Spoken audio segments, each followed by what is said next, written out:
Supreme court ने 2020 में दिल्ली में होने वाले फसादात के मुलजिम शर्जील इमाम की दरख्वास्त जमानत पर समाअत करते हुए इनकी दरख्वास्त को मुस्तरद कर दिया है। साथ ही दिल्ली हाई कोर्ट को हिदायत दी है कि इस मामले में जल्द अज जल्द समाअत की जाए।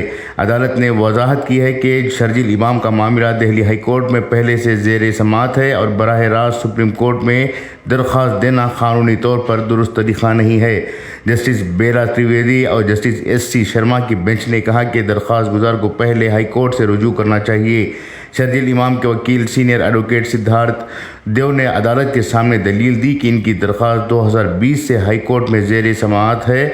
उन्होंने बताया कि पिछले 2 सालों में कई बार समाअतें मुलतवी की गई हैं। वकील ने वजाहत की कि वो इस वक्त दरख्वास्त पर फौरी ज़मानत का तकाजा नहीं कर रहे बल्कि सिर्फ जल्द समाअत का मुतालबा कर रहे हैं। इस पर जजों ने बताया कि 25 नवंबर को इस केस की समाअत हाई कोर्ट में मुकर्रर है और दरख्वास्त गुजार के वकील को चाहिए कि इस दिन तेज़ समाअत का मुतालबा करें। याद रहे कि शर्जील इमाम को 2020 में दिल्ली में होने वाले फसादात के दौरान नफरत अंगेज़ तकरीर और मुबैना तौर पर लोगों को भड़काने के इल्ज़ाम में गिरफ्तार किया गया था। इन पर तशद्दुद और फसादात की साजिश के इल्ज़ामात भी आयद हैं। शर्जील इमाम पर इल्ज़ाम है कि इनकी तकरीरें और बयानात दिल्ली फसादात के दौरान फसाद को बढ़ावा देने में मुआविन साबित हुए।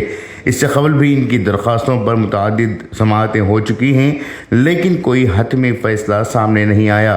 हाई कोर्ट ने इस मामले में कई बार समाअतें मुलतवी की हैं जिसकी वजह से शर्जील इमाम के वकील ने फौरी समाअत की दरख्वास्त की। शर्जील इमाम के वकील सिद्धार्थ देव ने अदालत को बताया कि इनका मुवक्किल 2 साल से ज़ायद अरसे से जेल में है और इनकी दरख्वास्त पर फौरी समाअत ना होने की वजह से वो इंसाफ से महरूम है।